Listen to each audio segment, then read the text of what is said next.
Hello everyone, you're listening to the Eiffel Tower podcast. My name is Oliver G. This is a show all about Paris, all about France, the French people, the French language, and so on. If you are joining for the first time, well, I gotta say you've picked a pretty good time to join because this is the first episode of a new season, season 10, which is kind of almost like we're starting from scratch. It means you haven't really missed anything. You can pick up from here and get into it nice and easily. If I were to summarize the past 9 seasons in 30 seconds, this is what you missed out on, okay? I started really small and scrappy, interviewing anyone I could. The guests were really good, and it kind of grew quickly thanks to them. About 2 or 3 seasons in, I started a Patreon, which meant that through the membership, I was able to get a career out of this show. I wrote a book, Paris on Air. I wrote a children's book, Kai the Crocodile. Then my wife, lovely Lena, and I had a baby called Otis. That was 2 months ago. Then I released the audio from my book for the last season, and now you're up to date. And one of the things with this show is often I interview people and talk about their lives. Sometimes I talk about a topic. Sometimes I just tell a story. This is an episode today where I'm talking about a specific topic, and I got a French guest, Nico, who had a baby. Him and his wife Alex had a baby 3 months before we had Otis, and he's a Parisian man. I figured maybe he could shed some light through a discussion together about what it's like having a baby in Paris as a father. Because you see, there has been so much written, especially in English, about what it's like to be a mom in Paris and in France. I'm thinking of the book Bringing Up Bébé, also known as The French Children Don't Throw Food, which we talk about a little bit, written by a woman from a woman's perspective, written by Pamela Druckerman, who was on the show not too long ago, if you're interested in hearing from her. But this is from a dad's perspective. We talk a little bit about parental leave, how French fathers are in general, how they react to the sort of famous unsolicited advice that comes on the streets of Paris. We talk about all that kind of stuff, and we recorded it on a beautiful day outside. You might be able to hear birds and stuff in the background. But I'm trying something a little newer this season. I mentioned the Patreon membership earlier. Throughout this episode, you'll hear questions and comments from members who knew this episode was coming and who had a chance to submit their thoughts and questions ahead of time. So whenever you hear someone's message read out, they're a member of what I'm trying to make a growing community. So if you want to join them, patreon.com/the Eiffel Tower. Loads of bonuses too. I'll talk more a little bit about that at the end, when I'll also read out an email that comes with a warning of what might happen if you binge listen to this podcast too much, which is exactly what happened to Sarah. You'll hear more about that at the end of the episode. But for now, it's me and Nico talking about being a papa in a pandemic Paris. Keep in mind, of course, he hasn't written a book on the subject. He's just a dad doing his thing. I asked him for his perspective. I think he'd like me to make it clear he's not speaking on behalf of every French father, but I think you guys knew that, of course. Let's get into the conversation. I hope you enjoy it.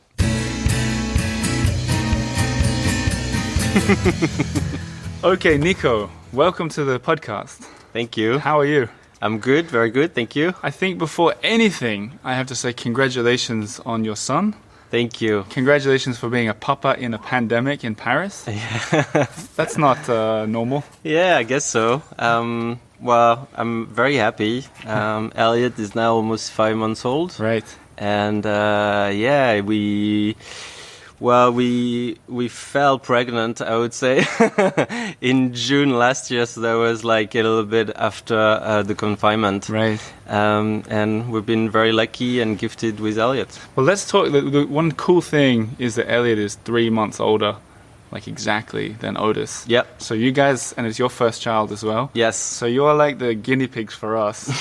Everything that goes wrong and everything you learn, we know exactly what to expect. So I'm glad that you're... Yeah, actually, it's funny because like we had some friends who have a daughter. They are our guinea pigs. Oh, wow. So it's just like, I guess we just pass on information from one to another. Everybody's learning from somebody, right? Exactly. Let's talk about first things first, like that whole idea of... And maybe we can compare stories even. The idea of having a pandemic baby.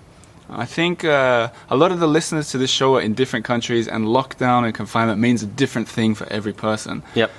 And even that you had a baby 3 months before we did, it could have been different in the hospitals and so on. Yeah. Were you allowed in the hospital for the birth? Yeah, I was. Actually, that was pretty scary because just a week before we had Elliot, I would have been allowed only between 2 p.m. and 6 p.m. or something. Hang on, what? Yeah, Just so 4 hours I could have been there for the birth, but then I would have had to leave and only could have visited like 6 hours a day between 2 and 6 p.m. or something. That's so 2 weird. and 8. Why those hours though? I don't know. It's very strange because like at the end of the day, what happened is that I was allowed to stay as much as I wanted, but I wasn't allowed to leave the hospital, which kind of makes sense, really.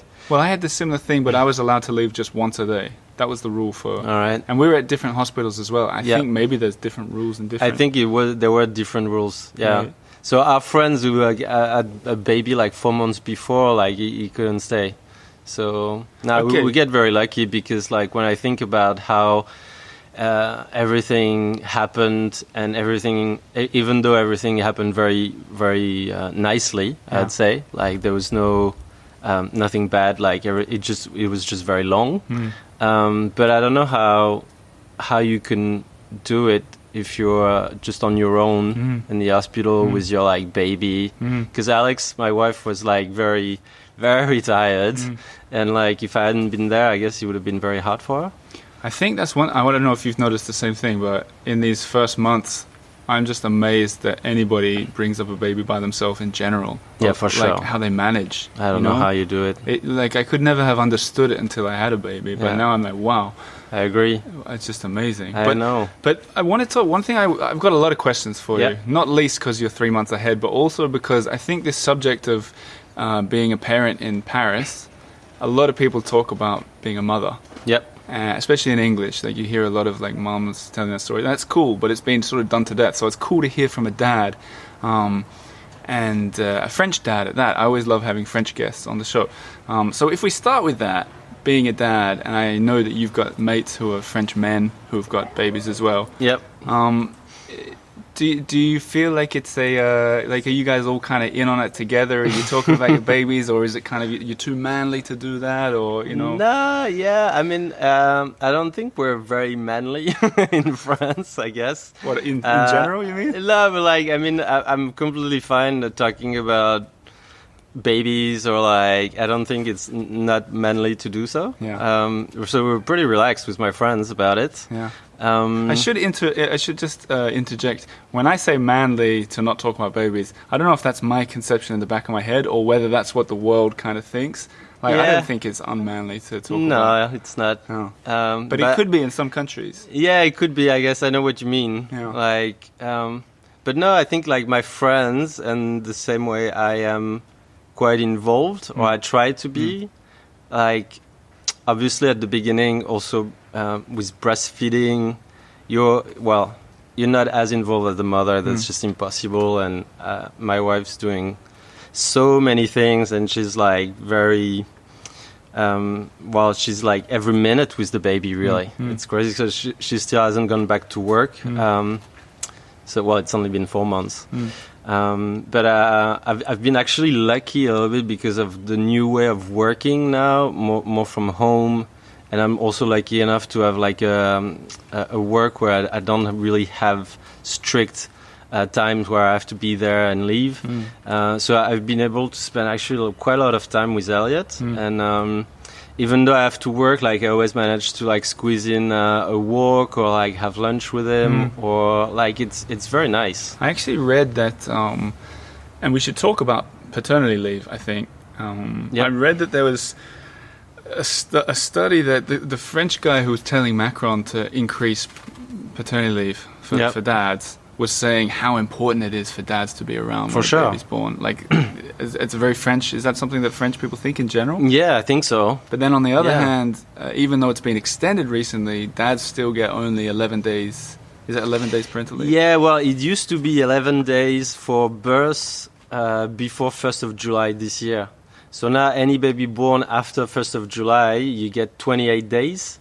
And I think for the dad we're talking about. For the dad, 28 days, and so calendar days. And out of these 28, I think maybe only 7 are mandatory, or maybe 10. I don't know. It's but well, the thing is, it's important for the dad to be involved, but also it just only makes sense if we're really looking for real equality between men and women. Also, because like if the dad only has 11 days, like it's still so much pressure on the mom to do everything, and it only makes sense that it's just longer.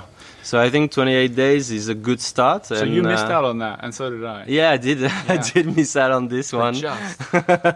Yeah, because I was born end of Feb. Yeah. So that was bad timing. Yeah, well, you know, at the end of the day, I feel like we're lucky also in France because we have so much holidays, right?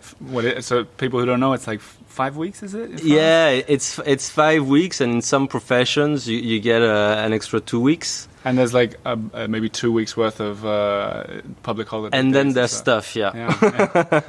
But so, I'm interested in your opinion as a European, right? Like there are some countries in Europe, especially Sweden, and I think it's Iceland, where it's like long. It's like a year at least. And I think in Canada also. Right. And the dads have, in Sweden, I know for a fact the dads get 90 days of parental leave. 90 days. Yeah. Which is crazy.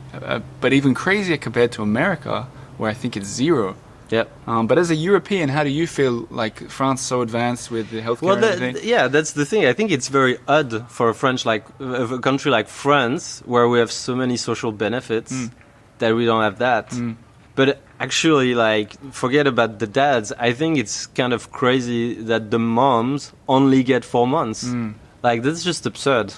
Like, you could get unemployment money for 2 years in France, but you only get 4 months when you have a baby, when you're a woman. Yeah. It doesn't make sense. I think to start with, it should be a year for the women, and then maybe the dad, it should be increased also. And I think also in these countries, they can just split that time between both parents the way they want it. That's how it is in Sweden. And I think that is just a brilliant idea. In Sweden, you get rewarded the more you split it. If you do 50-50, you get rewarded even more. I think it's interesting, like there are some countries, there are people right now listening thinking that's crazy that you want more than that you're already getting. And then there'll be some people listening who are going, that's crazy how little you get. Yeah. It's funny how different it is around the world. Yeah, but I don't want to just talk about parental leave. I've got a lot of things I want to talk to you about. One of them is, including I've got emails from listeners with questions and stuff. But first, something I really want you to do, which is kind of maybe embarrassing, is I personally loved it at the hospital with all the French midwives who talked to my son in French and saying all these sweet words, calling him a little, I don't know. Like a little angel, all these words. A little cat. Yeah, cat, that's the one they always say, right? So I want to put you on the spot and ask you for a good 30 seconds to talk to me like I'm a newborn baby.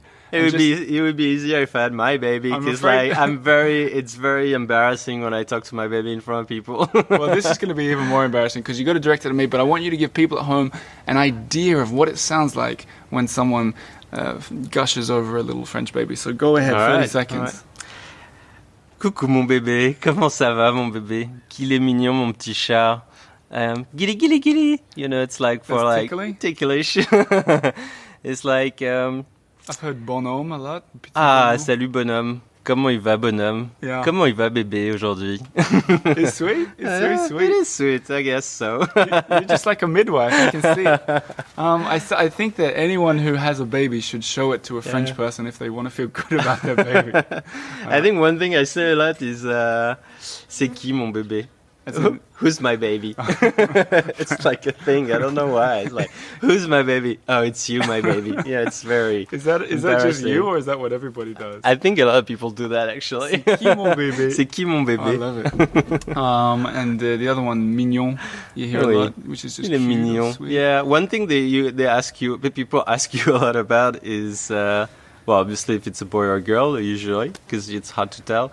But also like if they do their nights, and like Yes. we talk a lot about, well, people talk a lot about that in France. Like You have to translate that, but when they say fait les nuits, faire les nuits, fait ouais, nuits. de faire ses nuits, which doesn't really mean anything. Like it depends what you would expect from like a 2-week-old to Yeah. sleep. Like should he sleep like 12 hours by night? Probably not. They're essentially asking, does your baby sleep through the night? Yeah. It's And then they're very- like, depending on your anthem, they're like, yeah, sorry, or Yeah. like, so it's kind of a weird way, like it's kind of an opportunity for some people to complain, but I just think, well, you know, when you have a baby, it's like, you know how it is. So That's yeah. like the second I've noticed that as well. The second Yeah. question, basically, Yeah. does he sleep through the night? And I didn't know how to answer it at first. I remember a guy asked me, and this was really early in the early days, and Otis had slept through that previous night the whole night.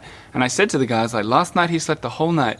And the guy's like, he goes, oh, don't tell me that because my baby never slept. Oh, how dare you tell me that? And I was like, how are you meant to answer these people? I don't know. That's weird. Yeah. I don't know what people expect. In some ways, I feel like, I don't know, it's odd, but maybe some people expect you to tell them that yes, you're very tired and it's very hard, and in some ways they would feel good about that answer. I've come up with a good answer though that I think that ticks all the boxes. In English, to just say, we're coping. Would you say in French, je me débrouille, or? Je me débrouille, yeah. Ouais. And then On it's se kind of débrouille. like they can Yeah. read into, say it again. Yeah, it's on se débrouille. On se débrouille. Except it's very hard to pronounce for a On se foreigner. débrouille. Because you have to say it as if it was only one word. On se débrouille. That's one of those things that I remember when I moved to France. I have a friend, Mike. He might even be listening. And someone said, do you speak French? And he said, oui, je me débrouille. Like, yeah, I manage, but it's a very classy way to say I manage. It's like Yeah. very cool. Je me débrouille is a bit like, actually, I'm quite good. Yeah, but the Yeah. problem is, because it's so hard to pronounce, when he said it, they were like, what? What did you say? so he didn't get away with it. No. But maybe I'll try that one out. But I've got an on-topic question about carrying, because I know you carry Elliot around on the Yeah, on the baby carrier. baby carrier on your chest. That's amazing. Before I had a baby, before we had a baby, a lot of people told me that in France, French people love to give you unsolicited advice. And because you True. take him around a lot, do you notice that? And Yeah, what do they actually, say? it's been funny because it's like I take Elliot on my own, like go to the bakery or whatever, and then everyone would look at me as if like I'm doing something amazing. Yeah. And like every single day or any other part of the day, Alex is doing it and no one really watches her. Really? So I think there's still this thing about like when people see like a dad on his own with a baby, it's like very cute. yeah. Which I really like, by the way. But I mean, I'm not doing anything amazing. I'm just carrying. taking my kid. Yeah. But I don't really get so much advice. I think that my wife gets way more advice Right. on like, well, also from my parents Right. or from my mom. Really? Yeah, you should do this like this or like that. It's a bit For annoying. the listeners at home, Nico's wife is from Australia, so that means your French mom Yes. is giving her advice. Yeah, and Does she- and yeah, we have very different ways of doing things with kids, right? Yeah. Between Australia and France. So, I guess sometimes people can be a bit.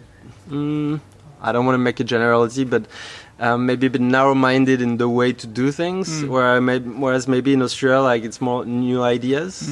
Well, yeah, I bet there's a lot of differences. I mean, it's weird for, like, I haven't had a baby in Australia, so I can't compare it. I know you guys haven't either.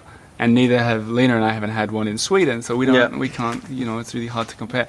I guess people just like to give advice anyway. I try not to do it. Also, everything that relates to pregnancy, especially like pregnancy just before having the baby, really.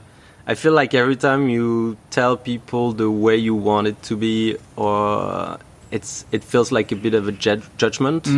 If people want to do things differently, they get a bit upset if you tell them that you want it that way. And I don't know, I feel like there's a bit of a lack of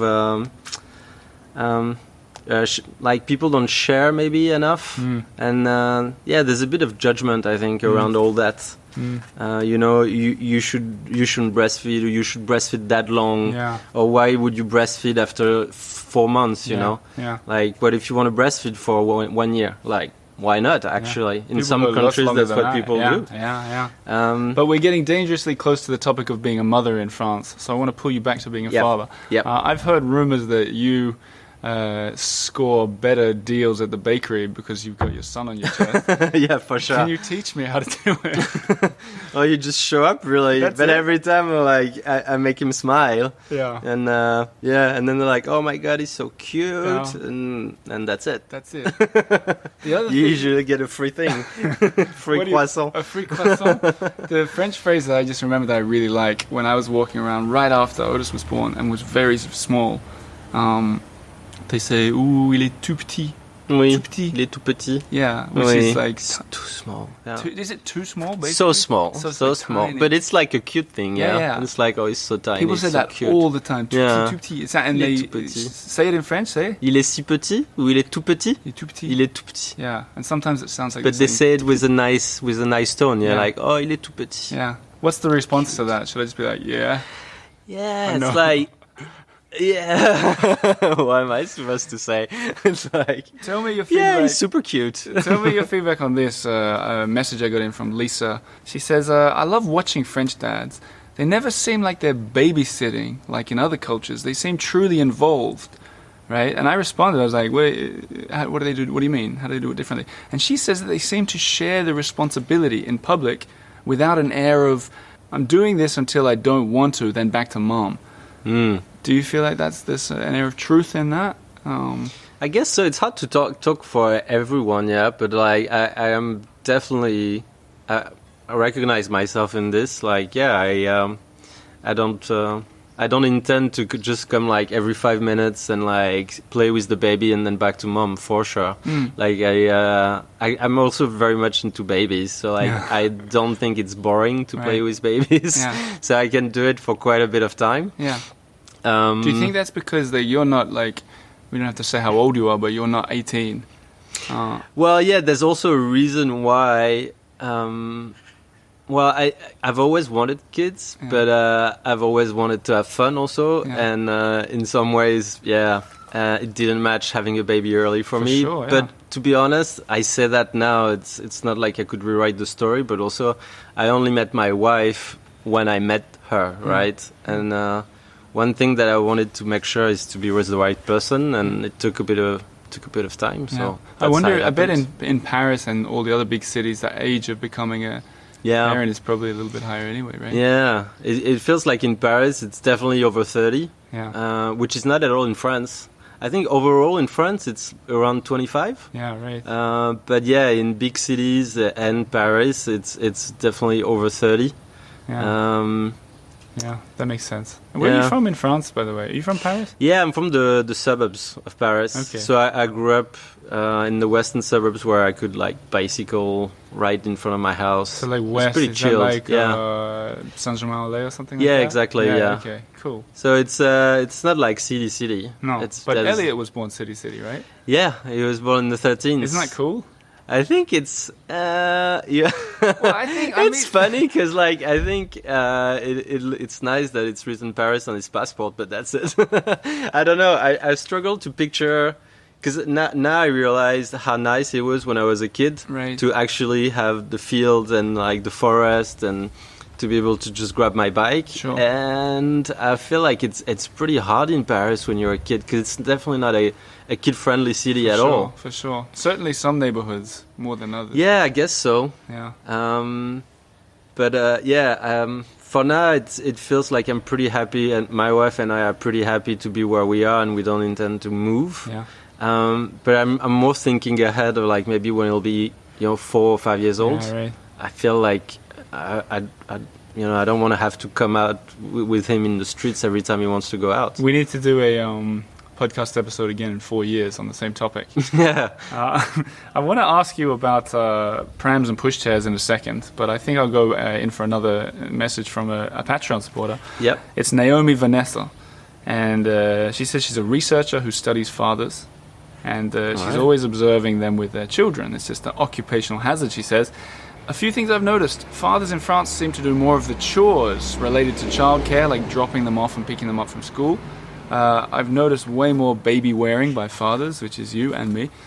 and lots of dads in the parks with their children when there's no mother present. I assume she's writing from America. In fact, she says, it goes on, just a few things. This is in contrast to the USA, where mothers do a lot more.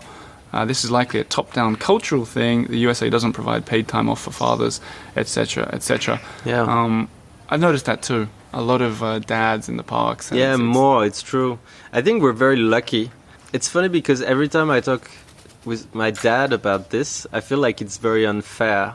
How so? Because like at the time for him, there was very little chance that he could do all these things. You know? Right. You mean because he had to work? Yeah, there was this... I think things changed quite a bit in the last 30, 40 years, right? Well, yeah, I'm 40, so like in the last 40 years. I think now it's just like the society changed and we're able to do all these things, and it's great. I'm sure that my dad would have loved doing it at the time, but it was just more complicated. So yeah, I think it's getting better. There's still room for improvement, but I think that dads are getting more involved. And how does your dad, like? Does he say to you, "Oh, how great that you get to take all this time off and go to the park," or is he like, "Well, we didn't do it like that when I was a French papa"? No, it doesn't. It doesn't tell me these things like, "Oh yeah, it wasn't like that at my time," because. I think he's just pretty happy that I'm happy with the way I do things. Yeah. But in some ways, I don't want to get too much into it because I wouldn't want him to feel like he didn't do it for me in some ways. Like it's fine. It's just like, yeah, things are just easier for dads now, and it's great. And by the sounds of it, it's going to get even easier in France. I think so. Yeah, I think so for sure. I mean that changes that you said is coming in July when they get more parental leave. But then I think the guy that recommended it to Macron, because I was reading this right before we sat down. In fact, I might still have it open. The guy that recommended it had actually recommended that dads get, I think, 3 months off. Yeah, and it was more. Yeah. Yeah. And it was more, and they settled for 28 days, but it's probably like a good start, and it's just the beginning. Yeah. I've got it up here from the New York Times just last year that France doubles paid paternity leave to 28 days, one of Europe's most generous plans, and Macron is quoted by saying, "When a baby arrives in the world, there's no reason it should be just the mother who takes care of it." Yeah, that's good. Yeah, there you go. I'll link that story for people to read. But let's talk about prams for a second, because this is a huge thing in Paris, and every parent talks to every other parent about it, I've noticed. And we've got a very different approach to it, you and I. Well, I love your approach. Yeah. It's it looks cool. Well, so we've got something in common in that we both have had holidays in Sweden where it's also different with our prams as well, right? Yeah. So in Paris, it seems very in vogue to have a very small pram or pushchair, especially the Yo-Yo brand. We're not sponsored by them on the podcast, we can say it, but that's hugely popular. Yeah, no, it's true, yeah. And I guess it's because also we don't have huge places. We don't have big elevators. Exactly. That's the big one, actually. It's the size of the elevators, it's tiny. And I've heard the Yo-Yo fits onto the metro barriers as well when you go through. Yeah, true, actually. Yeah, it does. Yeah. It fits in pretty much everywhere. But the thing is, it's kind of like a toy in some ways. Like a yo-yo, yeah. Maybe that's why it's called a yo-yo. It's just like a little plastic toy. Yeah, I guess. But it works there. And I remember I was in a coffee shop, Coutume, which is, they're friends of the show, Coutume. Everyone should go there in the 7th arrondissement. And the guy, I was talking to a guy there with a baby, and he said the best day of his life was when he changed from a big pram to a yo-yo, because Paris just does not suit a big pram. Yeah, for sure. Except Lena and I have a very big pram. Like ours is like this vintage one, and I swear to you, I'm not exaggerating. When we walk down the streets of Paris in the 7th with that one where we live, we get stopped several times a day by people going, I bet. That is a big pram.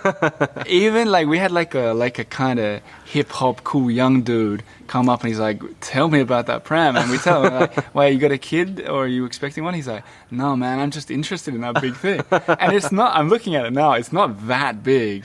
No, but it's, I don't know, it's like, it's old school, but in a good way, for sure. Yeah. And it's big for Paris, for sure. And then the funny thing is, you've seen the opposite, because when you went to Sweden for your holiday, Yeah. Everyone has like 4-wheel drive prams.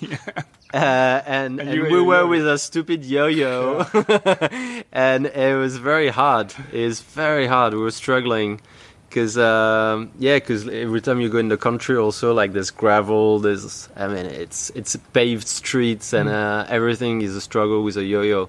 Actually, the yo-yo is only made for Paris. Tiny sidewalks, small elevators, like very small restaurant rooms where it's super handy to just be with that pram and you don't want another. What about restaurants? Because when Elliot was born, the restaurants were all closed, right? Yeah. So and when Alex was pregnant, same with Lena, everything was closed. So I feel like we missed that pregnant in Paris thing. You hear about this politesse where people are like standing up for you on the metro or whatever. Like you guys and us, we have no idea what that's all about. No.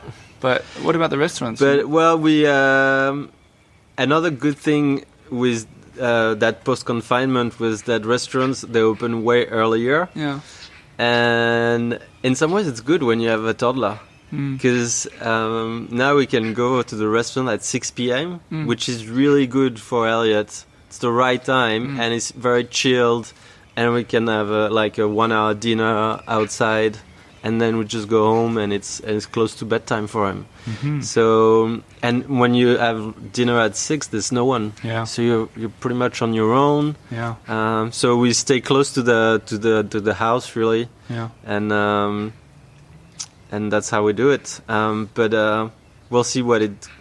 I'm a bit scared of how it's gonna be when he'll be a little bit older. Yeah. Like when I'll be able to carry all the things, to touch everything, and to walk and to talk. But I heard that French children are extremely well behaved. There was a book I had Pamela Druckerman who wrote it. French children don't throw food. Have you heard about this? Yeah, I heard about that, but it's a big pressure now because what if mine does? Well, yours is half Australian. So I started reading it. I was very surprised by that book. I didn't. Well, I guess also because I didn't have a kid. It didn't occur to me to think about that. Yeah. I don't know if that's true, but I hope it is, because that went viral. She was on. She was on this show not that long ago, and I read the book before we had a baby too. So I want to reread it. But I never thought about it putting pressure on French parents. I don't know. It felt crazy that for once, we're doing something good. Yeah, that's a good thing. I want to finish. In fact, I'll finish on two things. One is an email I got from Carl Beam. And he said he's American. He had a baby in Paris in 1990, also in the 7th arrondissement. And he said, we quickly learned that our US-made pram was useless for navigating Paris. Within a week after her birth, I strapped our firstborn to my chest and wandered all over town, just like you. The one consistent outcome was unsolicited advice from older Parisian women.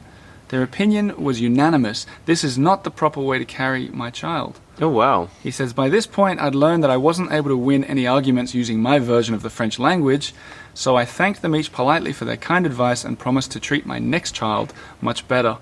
This response made no one happy other than me, but that was the point.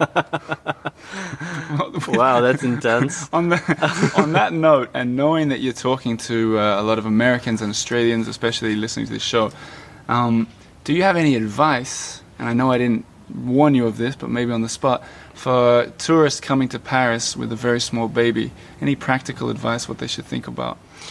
Well, I think anyone should do what they feel comfortable with, honestly. The best advice is to not listen to anyone's advice and to do what you feel good about. I realized that if we're happy with my wife and I, if we're comfortable and we're happy and we're chilled, then the baby's chilled and everything's great. And it doesn't really matter to me what people would think about how we do things. So I think, that would be my advice. Would be just do you? Yeah, you do you. Yeah. You do you. What about on a really practical thing? If someone comes up to, let's say we're talking to someone listening from Omaha, Nebraska right now, and they're thinking to come to Paris with their 3-month-old baby. Yeah. And they want to learn a phrase to politely tell some old French lady to get lost when they come up and give advice. Can you teach us all a French phrase that's polite but stern? Yeah. You know, thanks a lot. Yeah, it's funny 'cause it would definitely like, I wouldn't like that at all. I'm just wondering what would be my reaction. Yeah. I guess my reaction would be just smile and walk off. Not even say it. Well, it's because like you don't want to start a conversation either. But I guess you just say thank you and then walk off and smile. Yeah. So like merci beaucoup, bonne journée. Yeah. And I think like it's always when people tell you off, it's always good to answer with massive politeness, you know, like extra politeness, so Perfect. people don't know how to react to that. Okay. Merci beaucoup. Merci beaucoup, bonne journée, au revoir. There you go, everybody. That's it. You've heard it from Nico. Nico, thank you so much for sharing your time, and good luck with the coming months. I'll be taking notes from everything that happens with you. Well, thank you very much for having me. So there you have it. That was Nico. Interesting topic, interesting guy. I'm glad he shared his story. And isn't it wonderful? When the guest doesn't have something to promote, we don't need to spend any time talking about their latest product. So, a full conversation there. I enjoyed that one. And I hope you guys enjoyed the French language stuff in there. I certainly did. I'll be using some of that. Now, I did mention at the start that I'd read an email. This one came in from Sarah Foster. She sent in an email via the website. She says, Oliver, I first learned about your podcast in early March when I stumbled upon a walking tour on YouTube, and I sat for 2 hours in the middle of the night, mesmerized. Little reminder, subscribe on YouTube if you're more of a visual person. She says, I've been following you and Lovely Lena on Instagram ever since, and I'm hooked. Popping into your inbox to share a funny story. Yesterday I was binge listening to your audio experience while on a 15-hour road trip to Oklahoma for my cousin's wedding. 15-hour road trip.